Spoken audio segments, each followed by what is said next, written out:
అందరికీ నమస్కారం. శ్రీ శ్లోకరత్న ఛానల్ కు స్వాగతం.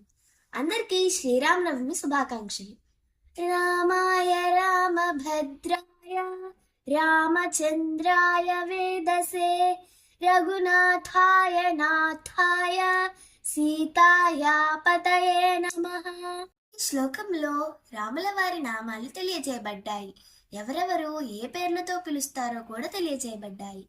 రామ, రామభద్ర, రామచంద్ర, వేదసే, రఘునాథ, నాథ, సీతాపతి. దశరథ మహారాజు రామ అని, కౌసల్యాదేవి రామభద్ర అని, కైకేయి రామచంద్ర అని, వశిష్ఠుడు వేదసే అని, ఋషులు రఘునాథ అని, సీతామ్మవారు నాథ అని, అయోధ్యావాసులు సీతాపతి అని పిలుస్తారు. ధన్యవాదాలు. అందరికీ శ్రీరామనవమి శుభాకాంక్షలు. ధన్యవాదాలు.